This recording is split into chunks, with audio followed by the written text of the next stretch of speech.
Welcome back, everybody, to the Fashion Sustain stage. My name is Geraldine de Bastion, and I have the honor of being your stage host today and tomorrow.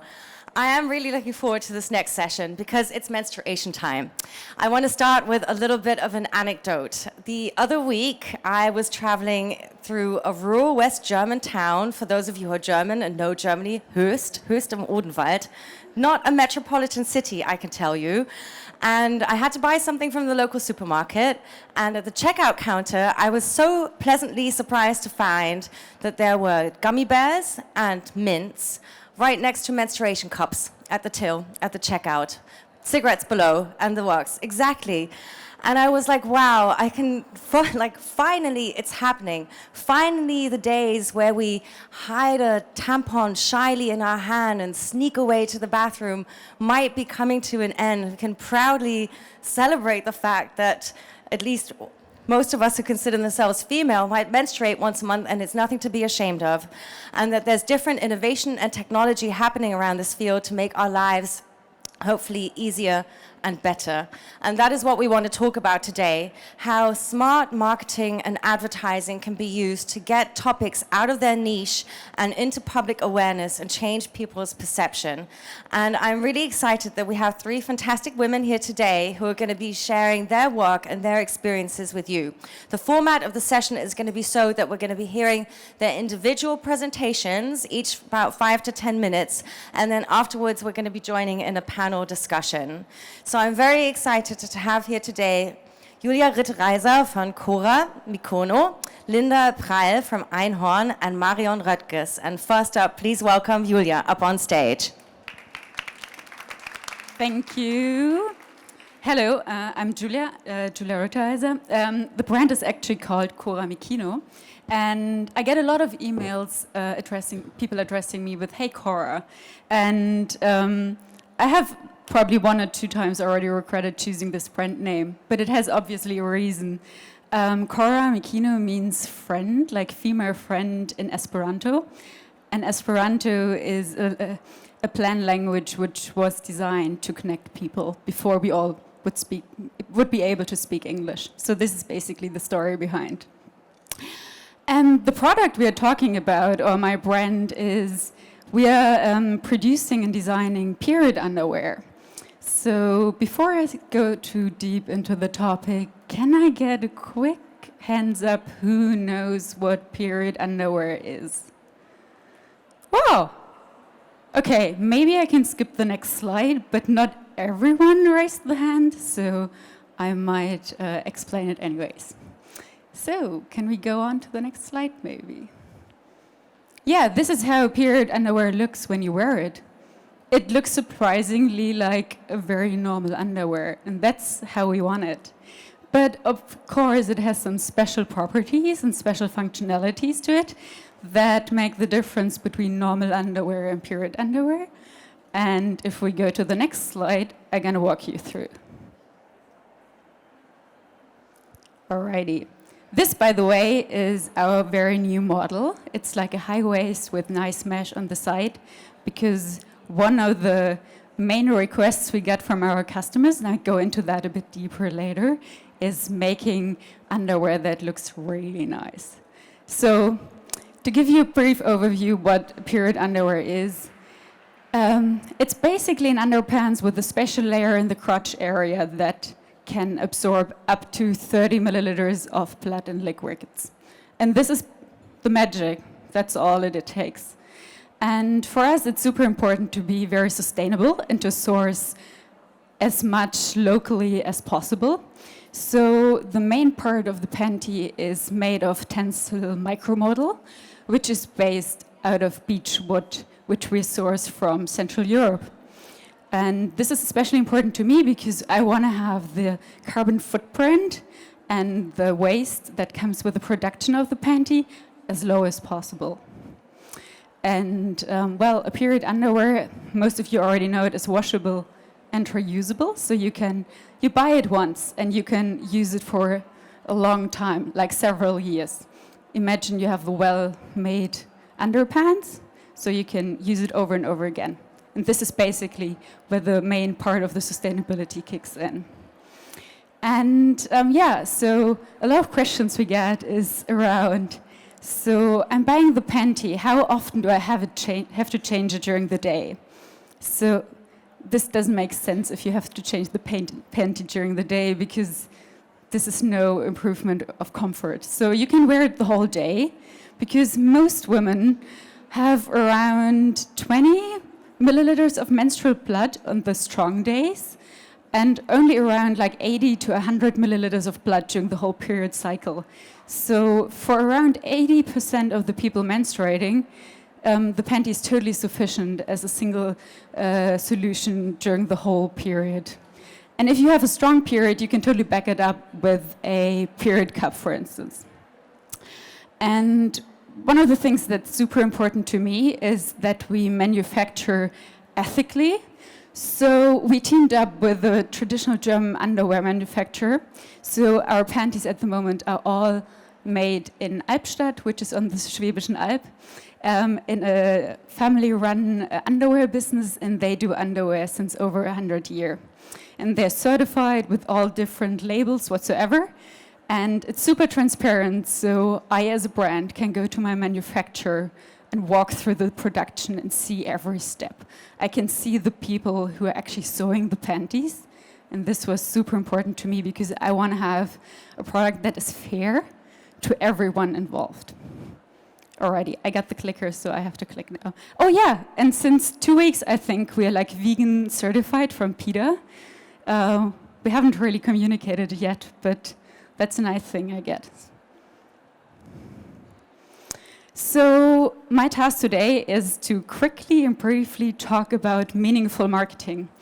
But before I go into meaningful marketing and how we do it or how we try to do it, I wanted to share a bit our values and how our communication circles around them. Marketing, I rather call it communication because not everything we communicate or we talk about is aimed at making money. So, for instance, one of our values is like grassroots feminism, and that sounds maybe a bit nebulous or some not really tangible. But at the very end, like what Geraldine already said at the beginning, is in many countries and even in Germany, there's such a huge taboo around period menstruation.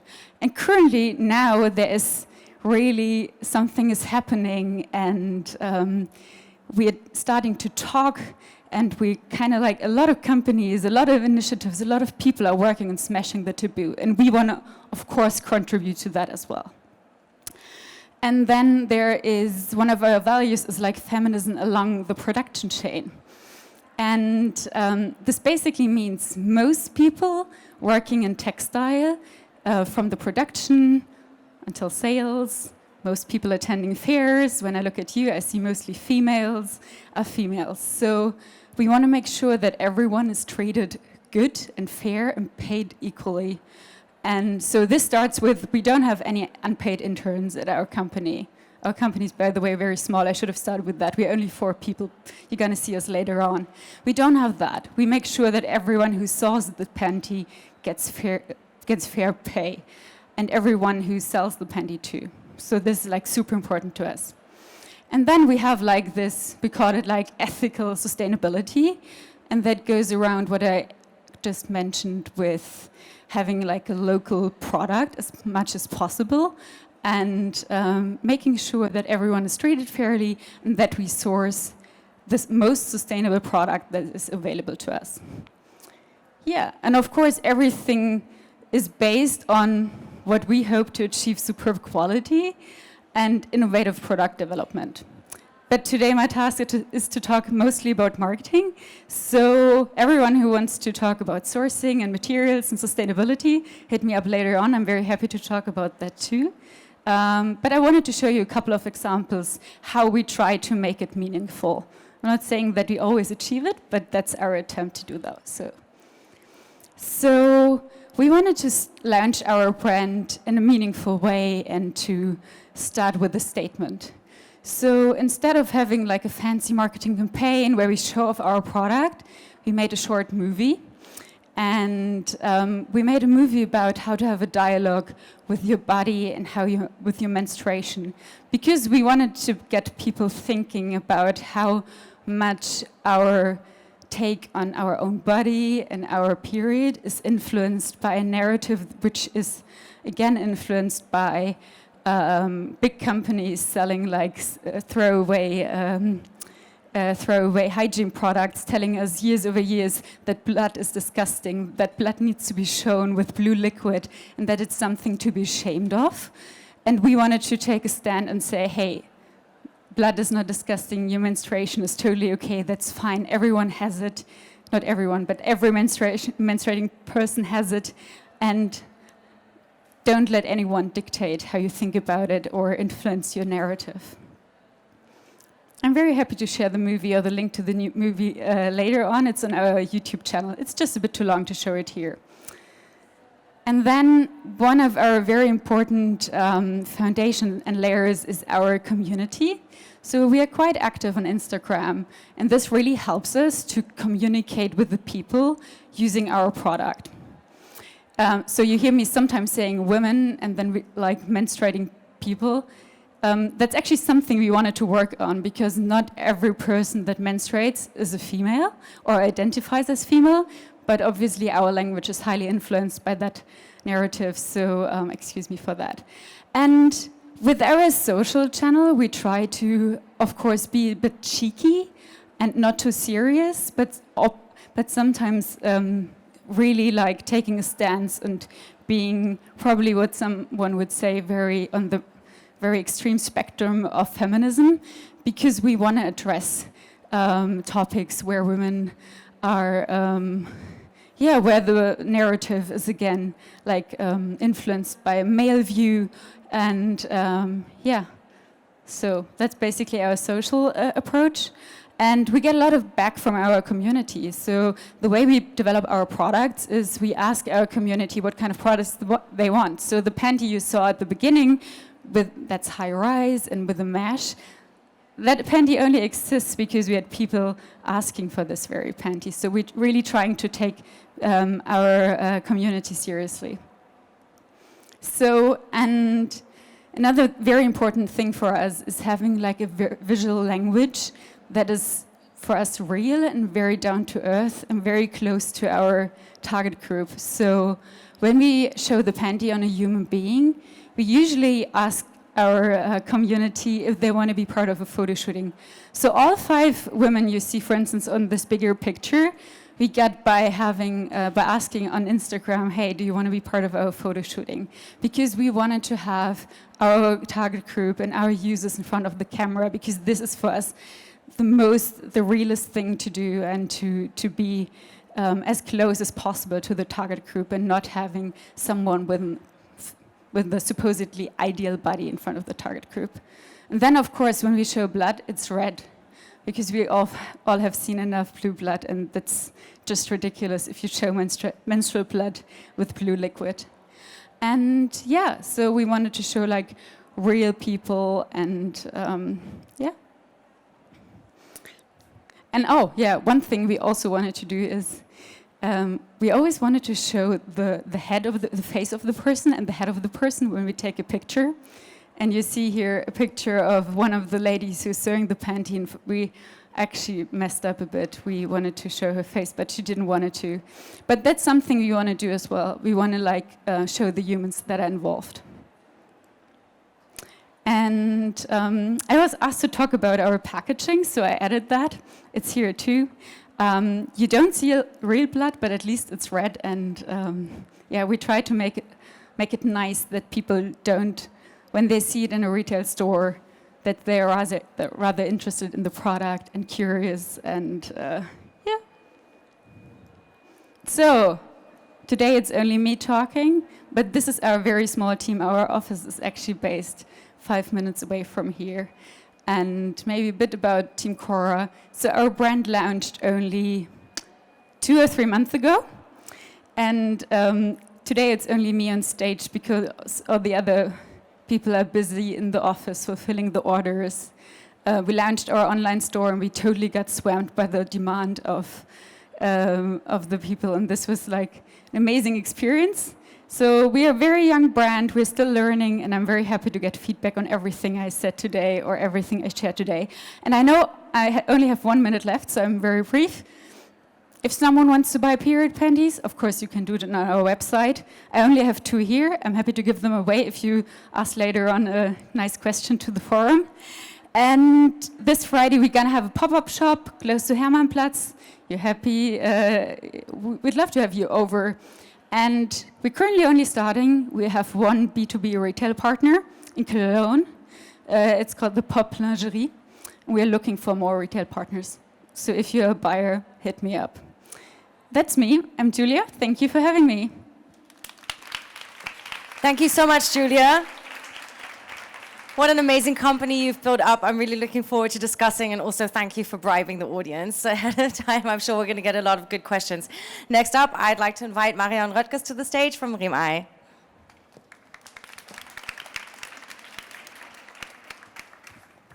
Yeah, hello. My name is Marion. I'm co-CEO of Remei AG. And we are the exclusive licensee of the brand BioRe, which stands for Highest Standards in Organic Cotton and Fair Trading. Remei is a trading company in Switzerland. We have been founded in 1983, so we are a very old company. We have been founded as a trading company for conventional cotton yarns from our founder, Patrick Homan, at that time. And over the last 30 years, Remei has developed to a benchmark for organic cotton and fair trading.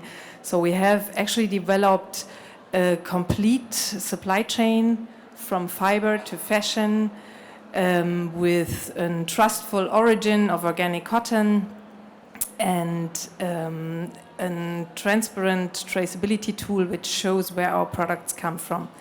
There are many, many milestones on the way of our company. One might be the foundation of BioRe India, which is one of the organic cotton sources we work with. The other one is BioRe Tanzania, African cotton we work with. There has been founded BioRe Foundation as a independent foundation today, which gets along with the social impact of organic cotton and textile industry. But one milestone is also important to me, that in 2008, Remei has decided to quit the business with conventional cotton. So it was a decision to quit that because we knew we only can work into organic cotton if this is the only way we do. So today we offer CO2 neutral garments made of organic cotton, coming from a trustful source of organic cotton and fully traceable to our farmers. So our products come with the quality label BioRe Sustainable Textiles. All products are made of organic cotton. We work, and this is unique, we work with a purchasing guarantee to our farmers. So we plan with our farmers, we give a commitment to our farmers, we buy the cotton directly from the farmers. We pay a premium above the market prices. Those two things are mandatory conditions for us for a sustainable textile. And we work in a fair and sustainable production chain with many partners. So we talk about 38 units we work worldwide with, from fiber to fashion. We work with a string and input management, so we decide which inputs can be allowed to be used for the production of our garments. All the products are CO2 neutral. The CO2 neutralization is made by building effective stoves and biogas plants in the farmers' houses. So we always try to work in our closed BioRe cycle in order to improve the living conditions of the farmers, the first partners of the textile supply chain. And in the end, all our products are fully traceable. So we have a traceability tool, an online tool where you can use the QR code, which is in a sewn-in label in our T-shirts and garments, and then you track the code, and then you use the traceability tool to trace the garment back to the farmers. Just in order to let you know that we walk the talk and what we do, so in 2018-19, Remei has given a purchasing guarantee to 4,900 smallholder farmers in India and Tanzania. We have purchased 7,385 tons of organic cotton. We have paid 499,000 Swiss francs as a premium to those farmers above the market price, which is not regular for organic cotton. And we have produced 985 tons of organic cotton yarn and around nearly 1 million pieces, which we have purchased, which we have sold to our B2B partners, to international retail companies and to international brands. So we are a B2B solution. We don't have an own point of sale, so we work with retailers and brands. I can show you which garments we talk about. You see some of our B2B partners, Coop Switzerland with Naturaline, Mammut, Grüne Erde and Galerie Lafayette.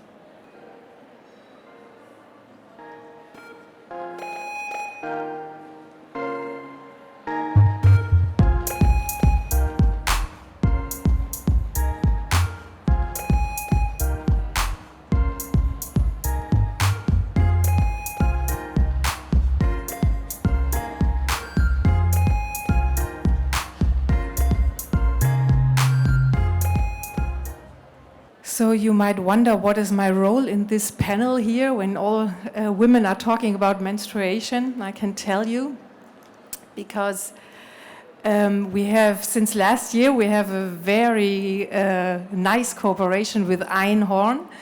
And actually what we found out is that we have pretty much the cotton of dreams. This is exactly what we have learned from Einhorn.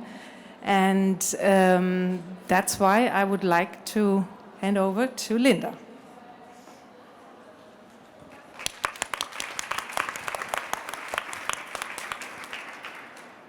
Thank you, Marion.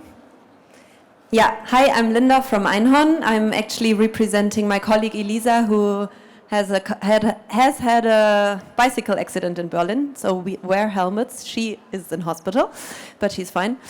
So I'm representing Einhorn. We started 2015 with producing fair, sustainable condoms. The production takes place in Malaysia, and then after the condoms were running, we were thinking, okay, how do we go about? What do we do next? What is our next product, and what shall this be?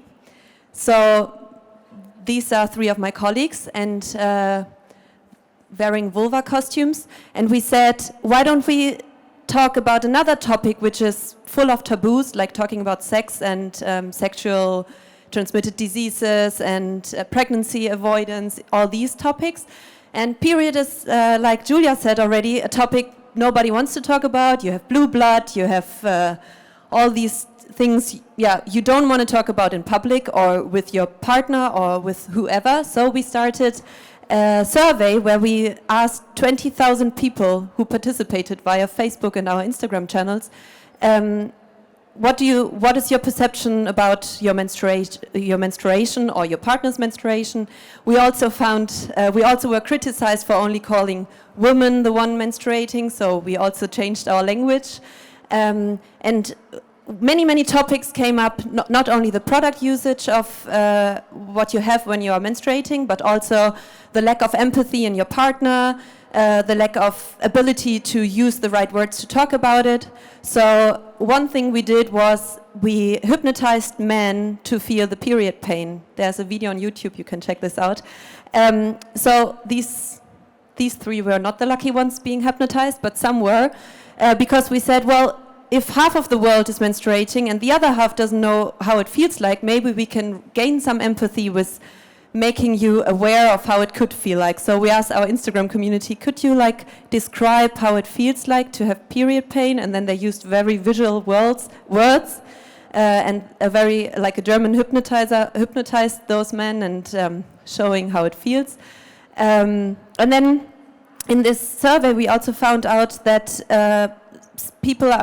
menstruating people are not very happy with not completely happy with the products there on the market and the language used in this product. So we thought, okay, if we do a product, if we do a new period product, we were thinking also about pens and about tampons and about pads and about menstruation cups, and then we thought, okay, how do we go about it? How do we take a decision which product we will go into? And then my colleague, Mike, who is also in the Fair-Sustainability team, he did a life cycle assessment of period products, and then he said, okay, we should take an average. So on average, in a year, you have 3 to 5 days menstruating. This is 52 days in a year. So comparably, you would use this amount of each product during 1 year menstruating. Because you can't compare one cup with one pad with one tampon, but you need to look at the whole unit to compare it.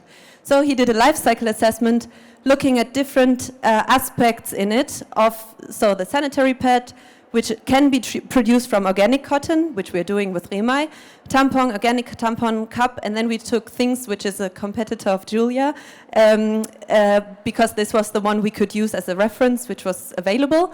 And then it is not scientifically approved yet, this life cycle assessment, so this is only an estimation Mike, who is an environmental engineer, has given. But he said, looking at different parameters, not only CO2, which is very hyped these days, but also at eutrophication and acidification, which is like the acidity of the soil through usage of pesticides and herbicides, and so many different topics he addressed, and he said, well, the overall wrap-up of this, he could say, organic cotton products are on average 19% better than conventional cotton products, but even better would be using reusable products like menstrual cups or pads, pens, because they are 60 to 90% better when you only look at the parameter of CO2. But there he also said, well, if you look at the electricity used and the water used to wash the product and to boil the cup, for example, you also have to take this into consideration. You can't just say, oh, products you throw away are bad, but the other ones, although they can be reused, they still take more energy and more water in the life cycle. So this just as a side note. So then the Fair-Sustainability team, which is Mike, my colleague who's in hospital, and me, we said, okay, what can we do? Can we really say we will do products which can be thrown away because it's not 100% sustainable? And under which conditions could we do this? So we said the first condition is, what we also found out in the survey, that the cup, the menstrual cup, is really in the overall population in Germany still a niche product. So I think, like me living in this Berlin bubble, most of my female friends are using the cup, but when you look on average, the German menstruating people are not yet using reusable products. So we said, if we do a product, we do have to make something reusable. But how can we do this? Well, we might use the conventional products which are on the market, which I brought here, this is our products. This is the panty liner you saw on Marion's picture as well, and we have pads and we have tampons. We said if we do them, we use the packaging to educate the people to say, don't use me next time, buy a cup instead. And if we do these products, we only do this together with Biore cotton from Tanzania, which Marion has just described, which is GOTS certified organic cotton, but next to it we said we don't just want organic certification, but we want to make sure that from the premium we pay with buying these cotton, we reach the smallholders, we have traceability, we can trace back where is the cotton actually coming from. We can also be sure that the relationship between Remei and the farmers is really taken care of, and it's not, because if we would buy God's cotton on the market, we could say maybe it's from Uzbekistan or from wherever, but we couldn't trace it back. And with Remei, we can really say with buying this product, you contribute to paying these farmers a premium fair wage. So these were the two conditions we gave to the rest of the team and said, if we are going for disposable products, let's do it with Remei. And this is something we are doing with all these products, but it's work in progress because neither Remei nor Einhorn has ever made hygienic female hygiene products. So nor has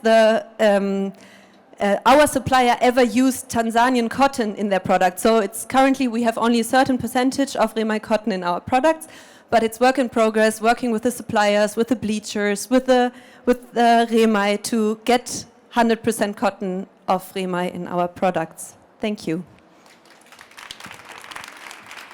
Thank you so much. Yes, let's play some more of these on stage so they're well visible. And can I ask all three of you to join me, maybe one there and two on the chairs? First of all, I want to congratulate you all for being part of this amazing revolution. I really feel like we're in a special time right now. For thousands of years, there has been a taboo about women menstruating, and whole religions are constructed around the idea that we are dirty or unworthy or should somehow hide this from society in a way or another. And it seems that this is finally breaking open. Why is this happening now? How come we're experiencing this shift? You can start. Okay. I think it's about time, and I think right now we're experiencing something like the fourth wave of feminism. There has been like feminism waves in the past. Everyone here probably in Germany knows Alice Schwarzer. Maybe someone our generation cannot completely relate to, but now something is happening. And I think it's highly tied to us worldwide being connected on social media, and also it's really about time. But what is causing the change right now? Do you have a clue that, I mean, I totally agree, it's high time, but we've waited for so long for it. Do you think that it is innovation in materials and the marketing that you're doing? Do you think there are other things that are causing a shift, or do you think it's just a political change of mind that's happening with general, more female representation? I think the latter. It's more like a general thing, political-wise, is happening. Topics like equal pay gap and like women not still, even in Germany, not having the equal opportunities than men are really helping to bring up topics like periods or menstruation. And this all creates like an atmosphere where we speak up, where we address topics, where we do not feel equally or fairly treated.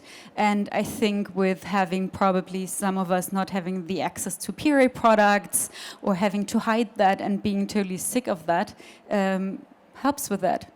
So I would say it's more like the political time, because when you say it's about like the materials, for period panties that's not the case. Period panties, it's such an old product. If you go to the Deutsches Hygienemuseum in Dresden, they're period panties from the 60s.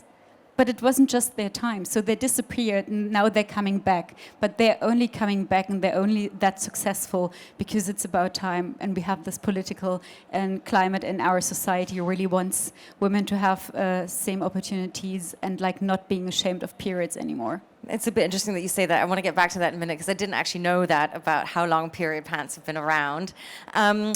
I watched a great TED Talk by one of your colleagues on how the same topic, it's something I recommend also to all of you, there's a couple of very funny moments in there, about how to get periods out of their niche like that. And there seems to be so much creativity and art also happening around menstruation. I don't know if this is something that is just in my bubble, but I follow all these great accounts on Instagram, like Crafts and Cramps, and other people who are really using art and different kinds of tonalities to break these taboos.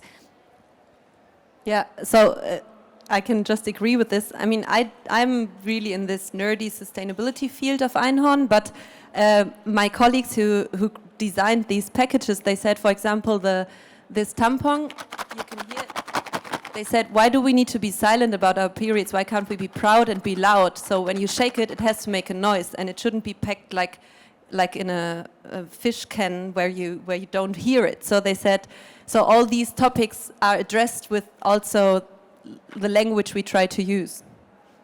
And it's nice, I'm just going to full circle here because you talked about fourth wave feminism, and part of that is the thinking that you cannot be a feminist unless it's intersectional.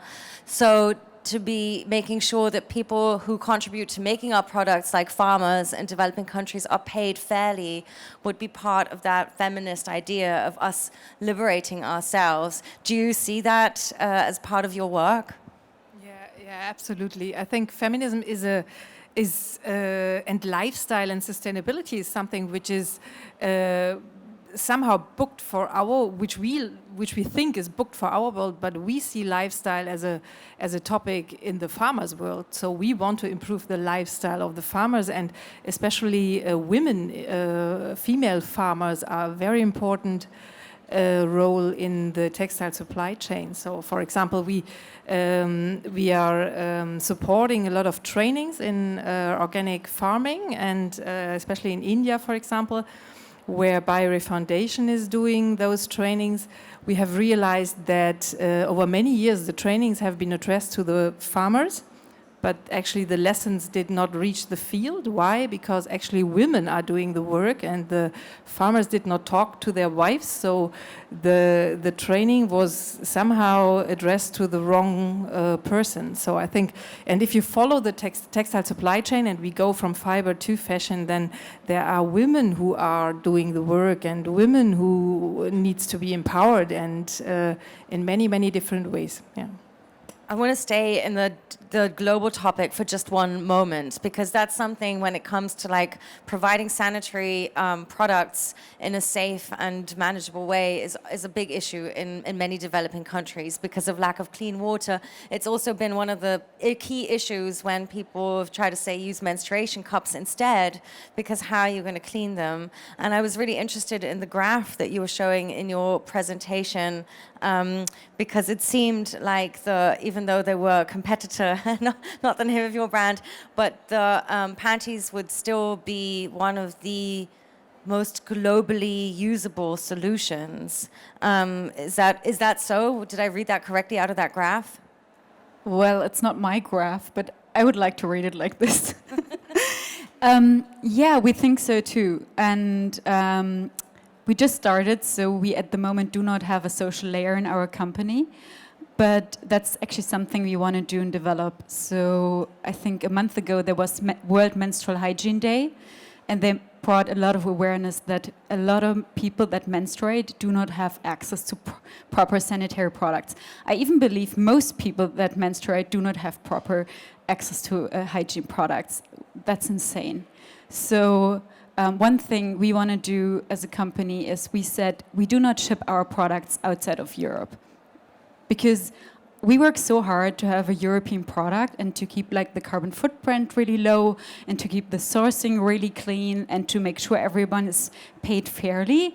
And because we are so small, I cannot send someone to India to check what's going on in the cotton field or whatsoever. But what I can do is I can share the technology we developed to make a normal underwear to a period panty. So we gave the commitment that with selected charities, we would like to do that. We would like to give away our secret sauce. Honestly, it's not a rocket ship to build a period panty.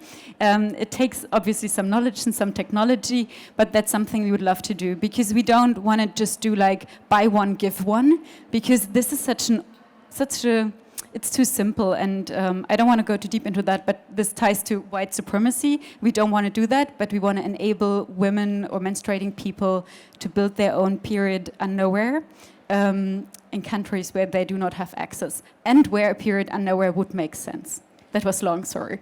No, that was amazing. I love that you gave me goosebumps, actually, because I think there's so much power in that idea that you just shared. Like, you don't provide help, but you provide knowledge, and you open source your product so that other people could iterate and innovate on it and make it fit their circumstances. And I wish more of the world would work like that.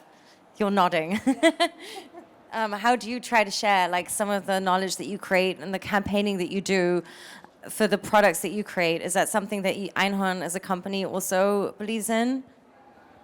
Well, currently not yet in the product itself when it comes to internationalization, because as you also said, none of us is going to go to India and sell our products there, because there are pretty good pet producing companies in India as well, so we don't need to go there.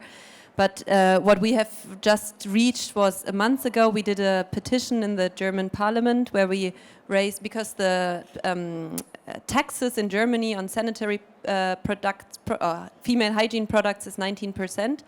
And we rose a petition where 80,000 people signed to put it down to 7%, because other products like caviar or some horses or something, you pay 7% taxes. And we said that's discriminating against women who have to use this product. So now what will be within this year, the German parliament has to discuss to lower the tax on period products. Woo! That definitely deserves applause. Let's stay there for a moment. I think this is also so important, this pink tax and the idea that we're being sort of punished for having basic needs. It's not just a German phenomenon. That's also an issue in the UK, which has VAT exemptions for other products and is a little bit more maybe advanced in the way it uses VAT as an instrument compared to Germany. Have you created a European front of people fighting the pink tax, or how have you gone about this advocacy work?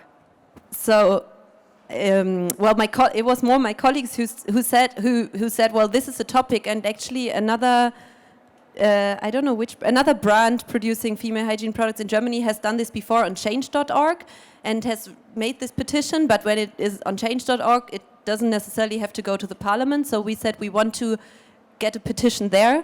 So we had 1 month's time to raise 50,000 signatures, and after 20 days, like 10 days were left, and we had hardly 25,000, so 25,000 were missing, and we thought, shit, how are we going to do this? Because we really want to make it pass. So luckily we had some very cool social influencers on Instagram who shared it, and who shared it, and who shared it, and then within 5 days we had 80,000 signatures, and it was boom. And we were also partnering up with other female hygiene producing companies. You were not there yet, but there were other, like the female company and others who said, okay, although we are maybe competitors, but we fight for the same thing, so let's join forces and let's do it together, and it worked. Yeah, really amazing work. Congratulations to that. And here's something that I learned just researching for this panel. Of course, the need for organic cotton is important, as we said, about like feminism along the value chain and fairness along the value chain. But I didn't know that a lot of sanitary products actually contain materials that we don't really want to be putting inside ourselves. And the last panel that we had here on stage was about plastic waste and plastic use in materials and in the fashion industry. Is that something that you're also trying to target? Is like how to get 6%, I believe, plastic materials in regular tampons out, and more awareness for that? You know, we are into organic cotton and into organic cotton only, and I think each product made of organic cotton is better than a product made of fossil and synthetic or chemistry inputs. Yeah, I think textile supply chain has a burden on it and has a task to do. It is a very a bad industry in that way. I think you all know that, and this is why Neonut is here in Berlin to talk about that. But we are into organic cotton only. But how is it for you? Do you have to market your product even? Or is it more of the case that more and more organizations are jumping on board and there's not enough organic cotton that can be produced to fill the demand? Actually, we have to sell organic cotton as conventional cotton because there's not enough demand from the market. So okay, that's really? The way it is. And that's why consumers... it's always the question of egg and chicken. So who's the first, the retailer to offer the product or the consumer to demand the products? Yeah, I think we believe that organic cotton is a good way to improve sustainability in textiles, and it is a good way to make this textile world better than it is. Do you feel like it's been changing? I'm a little bit surprised to hear it. Yeah. And I would have thought that there's more and more demand coming in with bigger brands like, you know, all the work that Otto has done, who's going to be sitting on the panel later on digitization, and other big companies like that. I think responsibility is something which many companies are going in now, and sooner or later you come to the question, where does your fiber come from?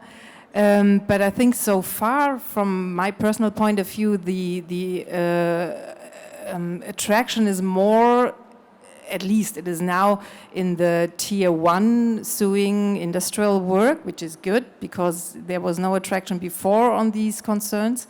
But I think the farming itself is still a blind spot.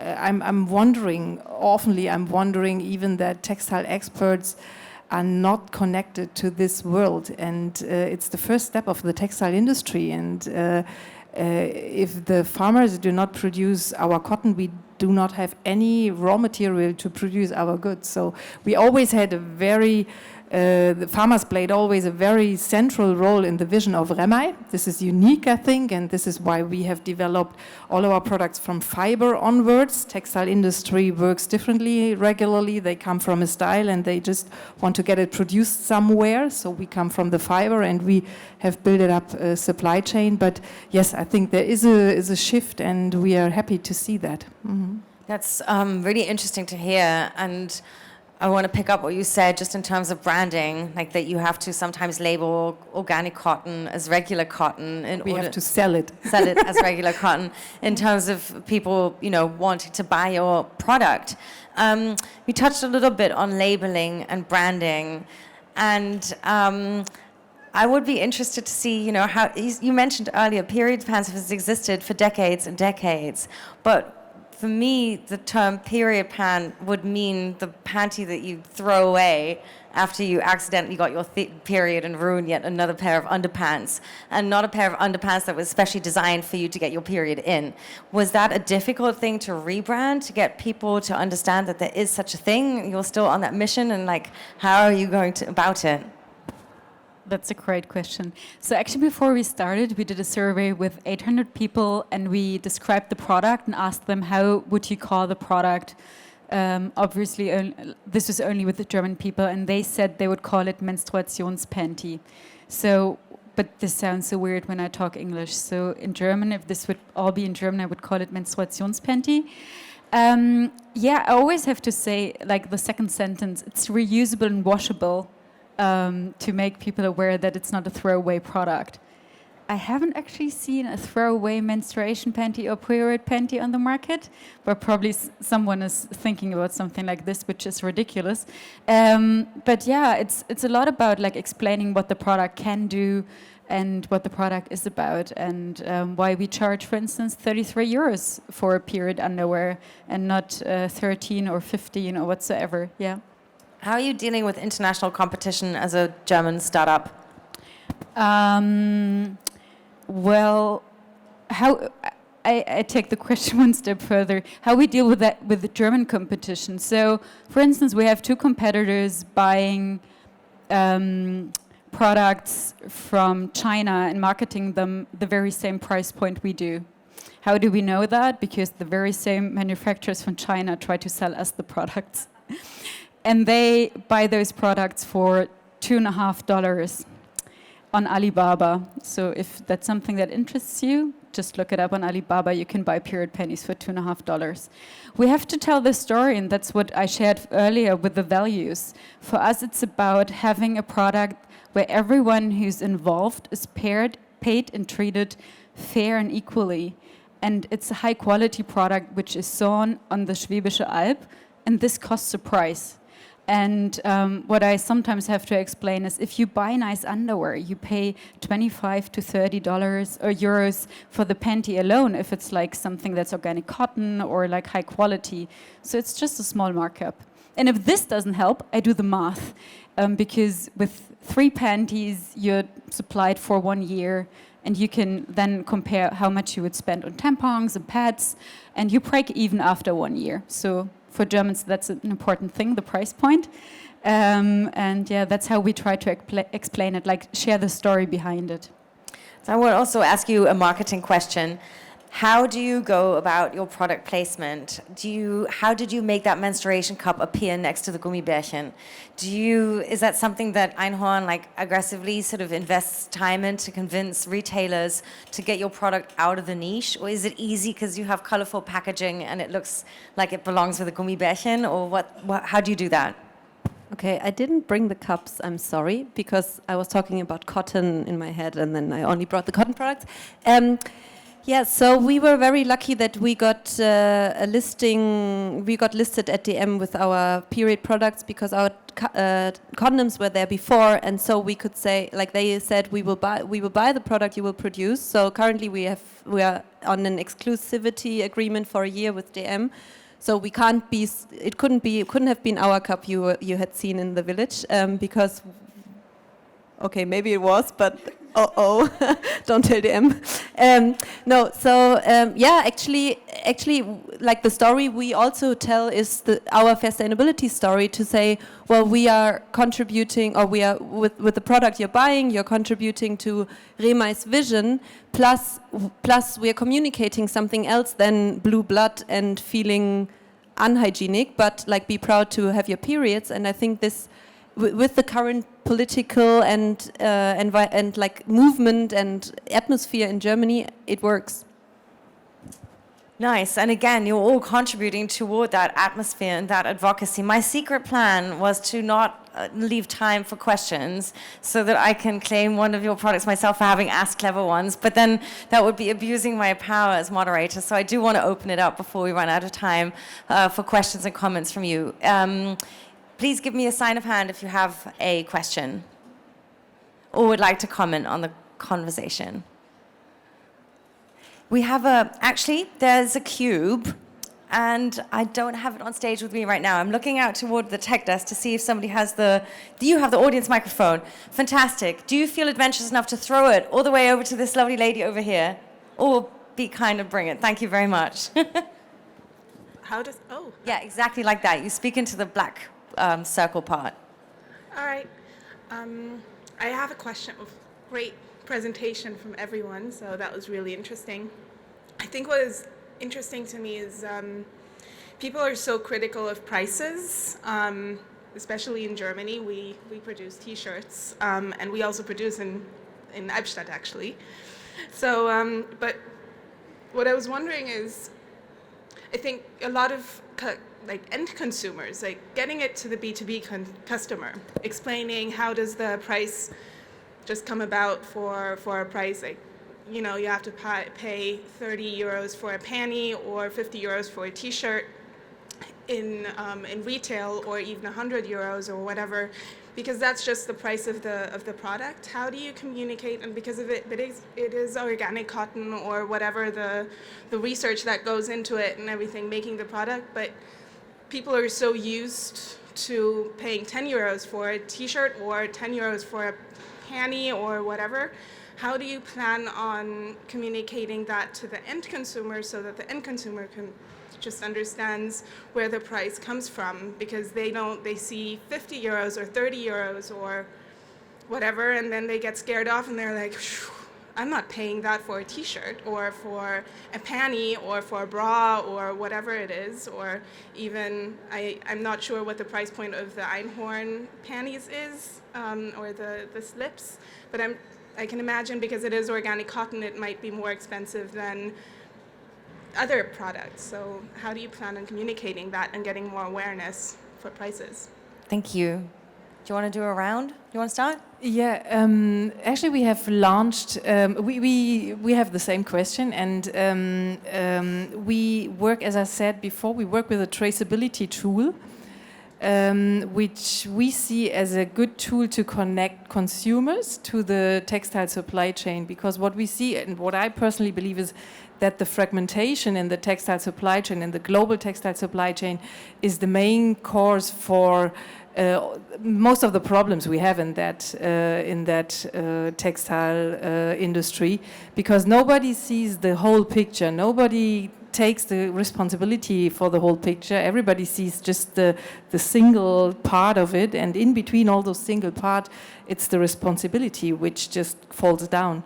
So we see that with tools like our traceability tool, we can connect the consumers to the industry and to the farmers. And this is very important because we don't have to expect that consumers are aware about those complex problems. And the problem is there's not only one problem, so there's not only one solution, there are many, many problems, and it's difficult to transport that everything. We have launched a new platform, www.biory.ch, where we are addressing the problems of the textile world today, just in order to make to raise awareness. What is the problem of this textile world? In order to understand that there is a reason why our products are costing the price. Yeah, and I personally believe others should explain why those T-shirts are so cheap. Then it would be better. You want to add? Yeah, so well, our products are also more expensive. We try to make most use of the packaging we have, and for example, it says, and this is one of our, like, we are a social business, so 50% of our profits are reinvested into fair and sustainable projects along our value chains, which is these products as well as condoms. So here, for example, we are communicating this, that 50% of the profits are donated to Tanzanian farmers. But also another aspect is that we are trying to not only meet the demand of the already sustainable and organic conscious people with our products, but also addressing people who wouldn't really care about sustainability, about organic, about these topics, but who are more like the conventional buyers and who are addressed through the design and who are addressed through the other taboos we're trying to break with it. So we're not only going in this one channel, but trying to, like, with the communication we have, address different people, and through this get more people buying the product. Thanks, that's a great question. So I try not to echo what these guys said before. It differs for us from B2B to B2C. B2B, I had a very interesting experience. Recently, one of the biggest online retailers in Germany approached us, hey, we want to buy your panties for our shop. We want to buy huge volumes. And I was like, oh, this came quick. And then they canceled the meeting and said, sorry, your margin isn't good enough. Well, that's how it is. I cannot give you a 3.7 margin on a fairly produced product in Germany because you have a return rate on 60%. I cannot give that because then I would have to sacrifice one person who's contributing to the product, and I'm not doing that. And the freedom why I can say no and why I can have those opportunities pass away is because our funding is very conservative and not based on venture capital. I think it's the same for you guys. That's why I'm so conscious about it. That's why I rather backe kleine Brötchen and rather go step by step and do not have a huge investor behind me, because these guys might force me to go for big opportunities where I have to sacrifice one of our values, being like maybe not as fair as possible. Sorry. No, that's okay. And for the B2C, yeah, trying to communicate our values, giving as much transparency into our production chain as possible. Currently, we are trying to do that on social and on the website. We have to get so much better. I want to take, for instance, a video team to our production chain. And what I said earlier, we usually don't want to show pictures with human body parts without showing the face, even from the people who are doing the production. Because I think if you see a face and you see that's a human and a textile, it's so much human labor behind, you then have to get that it's not a cheap product. And I totally get if you cannot afford 33 euros for a panty, that's fine. Not everyone is as fortunate or has as much as disposable income, but there are enough people in Germany who can afford it. Oh, I would love to keep talking with all of you. There's so many topics that we hardly touched on. The whole rephrasing language. I loved the Schamhaber gestern input on one of your social media postings, as well as the whole traceability topic and how we make things more transparent and more seeable for the consumer as well. I am happy, though, that we're going to be able to touch on some of these issues in later panels. I think definitely transparency and traceability will be a topic in the digitization panel later. And tomorrow there's also a session on bias. So I'm sorry that we've run out of time for now, but I'm so happy that you're all here, and I hope that we can meet again next year. And I'd love to learn of hopefully your successes made in the meantime, of many more people coming on board and being interested in buying and using organic cotton and making it to the forefront of the shelves in supermarkets and breaking down some more of these taboos. So let's have a big round of applause. Thank you, all three of you, for being here today.